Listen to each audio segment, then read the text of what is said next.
معصوم کا ارشاد ہے ان للجسم ستۃ احوال، جسم کی 6 حالتیں ہیں۔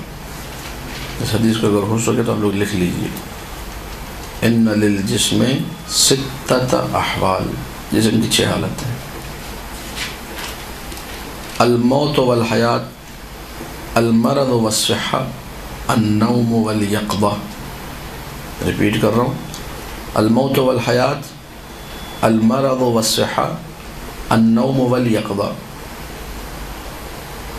6 حالتیں آپ کو سب کو معلوم ہے، یہ ترجمہ کرنے کی ضرورت نہیں۔ ہمارے بدن، ہمارے جسم 6 حالتیں ہیں۔ کبھی یہ جسم ٹھیک ہوتا ہے، کبھی بیمار ہو جاتا ہے، کبھی یہ جسم اس پر موت آ جاتی ہے، ابھی ہمارا جسم جو ہے زندہ ہے، زندگی اور موت جانتے ہیں اس کو۔ کبھی یہ جسم سو جاتا ہے اور کبھی یہ جسم جاگ رہا ہوتا ہے۔ یہ واضح ہے بالکل۔ یقظہ، یہ قاف ضوئیں گولتے، یقظہ، یقظہ کہتے ہیں جاگنے کو، بیداری کو۔ اس کے بعد مولا فرماتے ہیں وَكَذَا لِلرُّوحِ، اسی طریقے سے روح کی بھی 6 حالتیں ہیں۔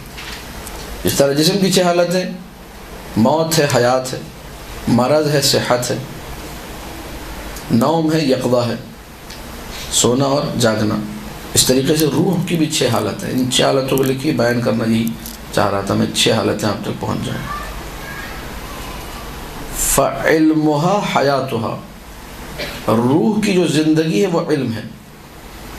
جو آپ مدرسوں میں جا کر یا علماء سے پوچھ کر جو علم حاصل کرتی ہیں، یہ روح کی زندگی ہے۔ وَجَهْلُهَا مَوْتُهَا، اور جب روح جاہل رہ جاتی ہے تو یہ روح کی موت ہے۔ وہ روح جس کے پاس جہالت ہے وہ مردہ روح ہے۔ اب چاہے بدن جو ہے چل رہا ہو، پھر رہا ہو، ادھر سے ادھر گھوم رہا ہو، لیکن چونکہ جہالت ہے، اس کا مطلب روح کیا ہے؟ مردہ ہے۔ اور معصوم اسی لیے ارشاد فرماتے ہیں ان حدیثنا یحیی القلب، اور میں تاکید کرتا ہوں کہ آپ لوگ بھی لازمی طور پہ احادیث کو عربی میں یاد کریں، عربی میں سنائیں، عربی اپنی اچھی کریں۔ ہماری بات دلوں کو زندہ کرتی ہے، یعنی مردہ روح کو زندہ کرنے کا طریقہ کیا؟ اسے کلام میں معصوم سناؤ، خود بخود روح زندہ ہو جائے گی۔ وَمَرَضُهَا شَكُّهَا، روح کا مرض کیا ہے؟ روح کا شک کرنا۔ اب بسا اوقات فضائل میں شک ہوتا ہے، بسا اوقات عزاداری سید الشہداء کے ثواب میں شک ہوتا ہے، بسا اوقات علماء کے واقعات میں شک ہوتا ہے، بسا اوقات تقریر کرنے والے پہ شک ہو جاتا ہے کہ پتہ نہیں کہاں سے لا کے باتیں بیان کرے۔ جو بھی شک ہے، یہ اس کا مطلب روح کیا ہے؟ بیمار ہے، طبیعت خراب ہے۔ اس کو جو ہے کسی ڈاکٹر کے پاس چیک کرانا چاہیے، اور وہ ڈاکٹر دنیاوی ڈاکٹر نہیں، کوئی عالم، کوئی ولی خدا چیک کرے، بتائے کہ بھائی آپ کی روح شک کا شکار ہے۔ اس مرض کو کیسے دور کیا جائے؟ روح ٹھیک کیسے ہوگی؟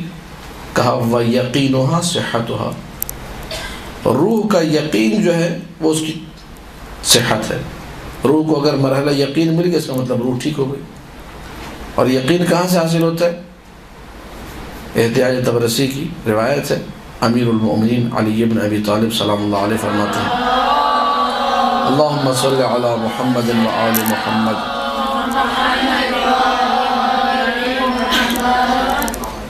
مولا فرماتے ہیں کہ میں فضائل ذکر کر رہا ہوں، تفصیلی روایت ہے، فضائل رسول اللہ انہوں نے سنا، اس میں کہا میں فضائل ذکر کر رہا ہوں تاکہ شک کرنے والوں کا شک دور کروں اور مؤمنین کے ایمان کو تازگی عطا کروں۔ تو یہ فضائل کا فلسفہ ہے۔ مجالس میں فضائل اہل بیت، فضائل آل محمد، خاص کر کے فضائل امیر المومنین لازمی طور پر سنائے جائیں۔ اس سے کیا ہوگا؟ اس سے شک بھی دور ہوگا، روح کی جو بیماری ہے، روح کا جو مرض ہے وہ دور ہوگا۔ اور دوسرا اہم ترین فائدہ، اگر کسی کی روح ٹھیک بھی ہے تو اس کی روح پہ کانم آپ نے وہ F5 کا بٹن دبا دیا، ریفریش کر دیا، اس کو تازہ کر دیا، اس کو بالکل، اس کو رونق مل جائے گی، اس کی آنکھوں میں ٹھنڈک آ جائے گی۔ اس کے بعد نوم اور یقظہ کیا ہے؟ کہا وَنَوْمُهَا غَفْلَتُهَا، روح کی نیند اس کی غفلت ہے۔ روح اگر غفلت کا شکار، اس کا مطلب سو رہی ہے۔ اور ہم میں سے اکثر کی ارواح ماشاءاللہ ایسے لمبی تان کی سوتی ہیں، کئی سال سوتی رہتی ہیں، لیکن اصحاب کہف سے زیادہ ان کی لمبی نیند ہے۔ ایسی جو ہے ارواح ہیں، غفلت کا شکار۔ غفلت ہے، اس کا مطلب روح سو رہی ہے، بدن تو جاگ رہا ہے، لیکن جب روح غفلت کا شکار، اس کا مطلب روح سو رہی ہے۔ یہ بیدار کب ہوگی روح؟ جاگے گی کب یہ روح؟